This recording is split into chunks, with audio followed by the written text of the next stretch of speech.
올 한 달을 믿음으로 시작하려고 오늘 피곤한 몸을 이끌고 믿음으로 달려나온 우리 믿음의 동역자들을 위해서 우리 옆 사람 돌아보시면서 저를 한번 따라해 주시기 바랍니다. 4월 한 달을 내가 책임지지 못하니 하나님이 책임져 주실 것입니다.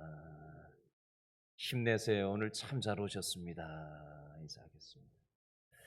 자, 오늘 요한복음 14장 23절을 아까 읽었는데요. 다시 한번 읽어보겠습니다. 제가 오늘 인사시킨 이 문장에 힌트가 있습니다. 오늘 설교 뼈대가 그 인사한 내용이에요.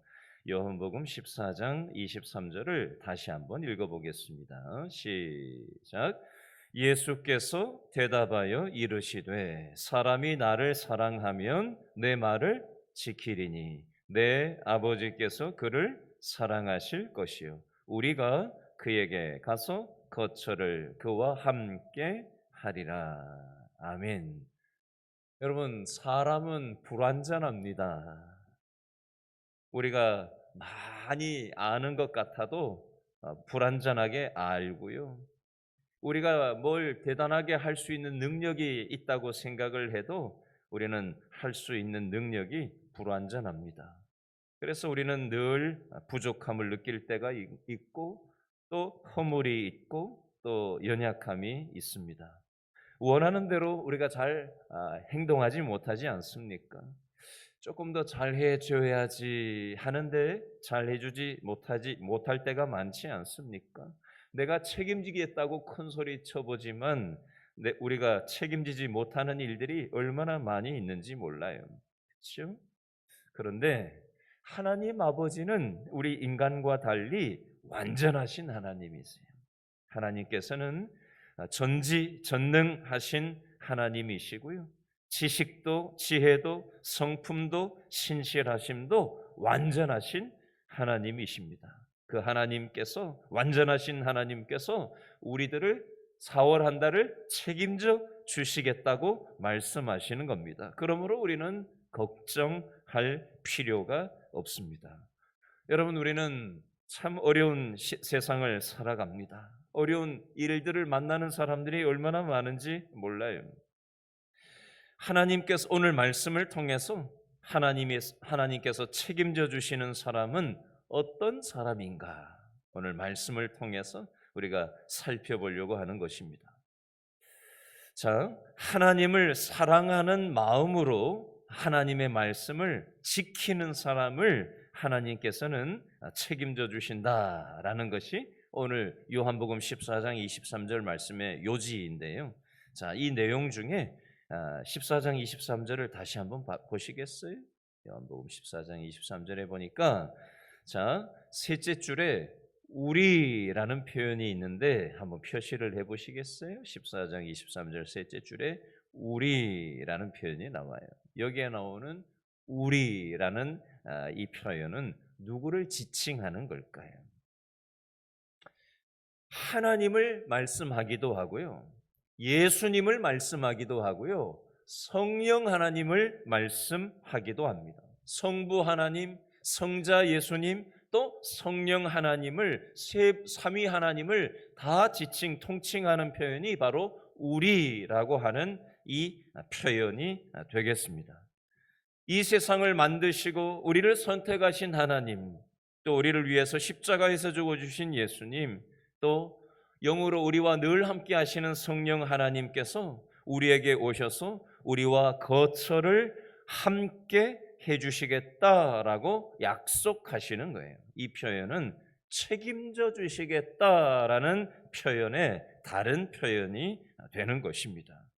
자, 그러면 이 성부 하나님, 성자 하나님, 성령 하나님이 누구하고 거처를 함께 해주시겠다? 누구를 책임져 주시겠다고 얘기하시는 거예요? 저를 따라합니다. 하나님의 말씀대로 순종하는 사람의 삶을 삼위 하나님이 책임져 주신다. 이게 오늘 요한복음 14장 23절 말씀의 핵심 내용이 되겠습니다. 자, 여러분, 우리는 이 땅을 살아가다 보면 어려운 일을 만날 때가 있어요. 그러면 이렇게 얘기하시는 분들이 있어요. 내가 하나님 앞에 뭘 잘못해가지고 내가 하나님 앞에 저주받은 게 아닌가? 이렇게 얘기하시는 분들이 있는데 그런 거 아니에요. 성경에 보니까 예수님을 믿고 구원받은 사람은 모든 저주로부터 속량을 받았고 모든 저주를 책임져 주셨다. 어디에서? 십자가에서 우리의 모든 저주를 속량해 주셨고 우리의 모든 저주를 책임져 주셨다라는 게 성경 말씀이에요. 그렇기 때문에 우리가 이 땅을 살아가는 동안 어려움을 겪었다고 해서 내가 저주받은 게 아닌가? 이런 식의 생각을 하는 것은 믿음의 생각이 아니에요. 하나님께서는 믿는 모든 사람들을 구원해 주셨고 또 하나님은 저와 여러분의 인생을 책임져 주신다 약속하셨습니다. 야고보서 2장 14절 말씀에 보니까 내 형제들아 만일 사람이 믿음이 있노라 하고 행함이 없으면 무슨 유익이 있으리요? 그 믿음이 능히 자기를 구원하겠느냐? 믿음이 있다고 말만 해놓고 행동이 나타나지 않는다면은 그거 믿음이 있는 게 맞나? 라는 질문입니다. 야고보서 2장 26절 말씀해 보니까 영혼 없는 몸이 죽은 것 같이 행함이 없는 믿음은 죽은 것이니라. 우리가 믿음이 있다면 행함으로 드러나야 한다라는 것입니다. 자, 행함으로 우리의 믿음이 어떻게 드러나야 된다라는 것이냐? 오늘 요한복음 14장 23절 말씀하고 연결하면 믿음으로 산다. 우리가 믿음이 있다라는 것은 하나님의 말씀대로 순종하는 행동으로 드러나야 우리가 믿음이 있다라는 것이고요. 그 믿음이 순종으로 나타날 때 하나님께서는 우리의 삶을 책임져 주신다라는 말씀으로 연결할 수가 있겠습니다. 여러분, 어떤 사람이 행복한 사람일까요? 돈이 있고 권력이 있고 지식이 있고 명예가 있으면 행복한 사람일까요? 여러분, 성경에 돈, 권력, 지식, 명예를 솔로몬 왕처럼 많이 가진 사람도 없었어요. 이 모든 것을 다 고루 갖춘 게 솔로몬 왕이었는데 솔로몬 왕은 전도서에서 뭐라고 고백을 하죠? 모든 것이 헛되다라고 고백을 하는 것입니다. 행복하지 않더라는 것입니다. 돈이 있다고 행복한 거 아니고 권력이 있다고 행복한 거 아니고 지식이 있다고 행복한 게 아니고 명예가 있다고 인생이 행복한 게 아니다라는 것을 표현한 거예요. 그러면 어떤 사람이 행복한가? 저를 따라합니다. 하나님이 함께 하실 때 행복합니다. 여러분, 하나님이 나와 함께 하신다는 것을 우리가 경험하면서 살아가는 거, 이것만큼 행복한 인생이 없어요. 아브라함, 이삭, 야곱, 요셉은 하나님이 함께 하시는 복을 받은 사람들입니다. 주변 사람들이 말을 했어요. 여호와께서 너와 함께 하시는 것을 내가 보았다. 너는 여호와께 복을 받은 사람이다. 요셉은 하나님이 함께 하심으로 범사에 형통했다고 성경은 기록하고 있습니다. 다윗은 하나님이 함께 하심으로 언제나 승리하는 복을 받았어요. 여러분, 우리가 이 세상에 사는 동안 가장 행복하게 되는 것은 하나님이 나와 함께 하는 것을 경험하며 살아가는 것입니다.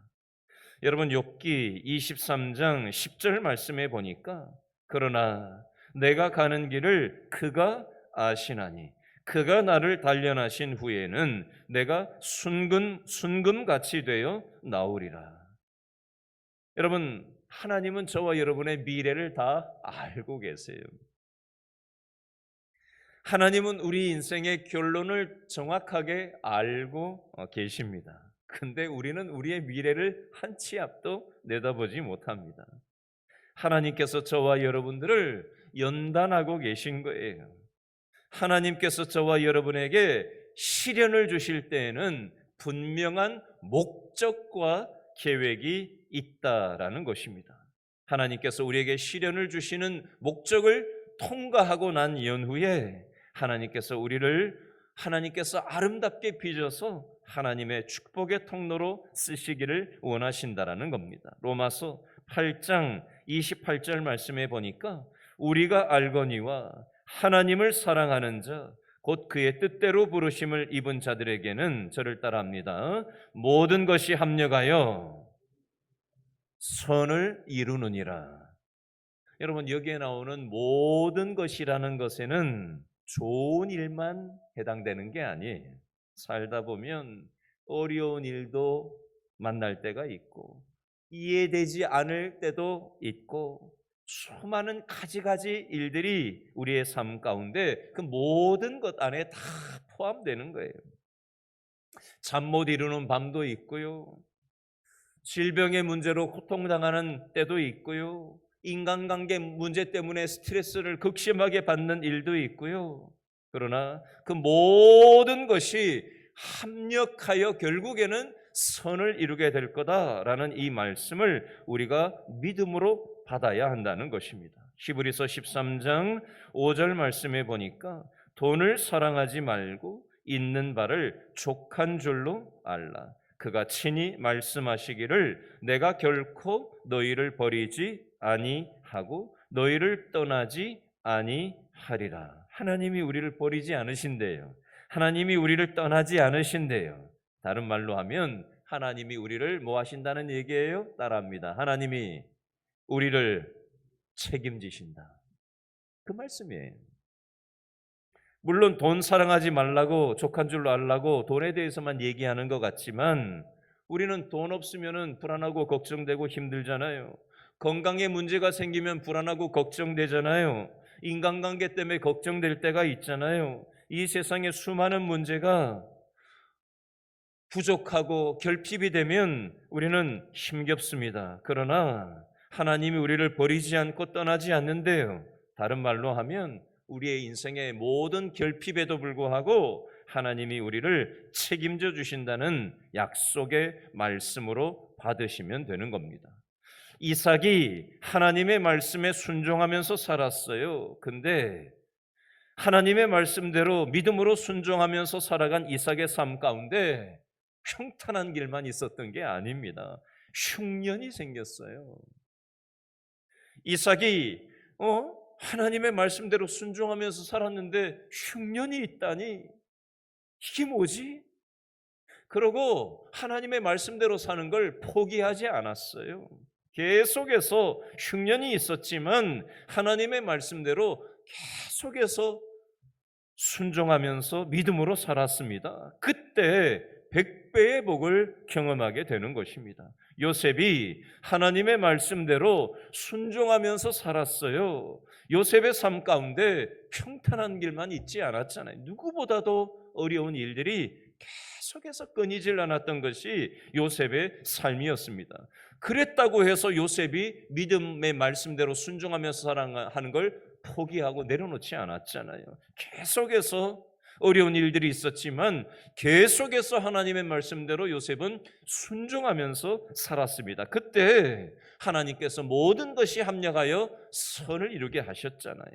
다윗의 삶도 마찬가지였습니다. 다윗이 하나님의 말씀대로 순종하면서 살았잖아요. 근데 다윗이 얼마나 어려운 일을 십수년 동안 겪었습니까? 그렇다고 해서 다윗이 믿음의 삶을 포기하지 않았잖아요. 계속해서 믿음으로 순종하면서 살았잖아요. 그때 모든 것이 합력하여 선을 이루게 하시고 하나님께서 다윗의 삶 가운데 함께 하신 것입니다. 우리도 마찬가지예요. 신명기 7장 9절부터 15절 말씀을 집에 가서 한번 읽어보세요. 계명을 지키는 자, 이 모든 법도를 듣고 지켜 행하는 자에게 하나님께서 그 인생을 책임져 주신다는 요지로 신명기 7장 9절부터 15절은 자세하게 기록을 하고 있습니다. 여러분, 요즘 살기 힘드시지요? 어려운 일이 많으시지요? 잠이 잘 안 오시지요? 이걸 어떻게 해결해야 되나? 힘겨우시지요? 그 모든 우리의 어려운 일들을 하나님께서 어떻게 해주시겠다고 오늘 말씀을 통해서 약속하고 계세요? 책임져 주시겠다. 그러므로 낙심하지 마시고 하나님과 함께 믿음으로 순종하며 나아가면 때가 되면 모든 것이 합력하여 선을 이루실 줄로 믿고 사울 한 달을 살아가는 저와 여러분 될 수 있기를 바랍니다. 기도하겠습니다. 하나님,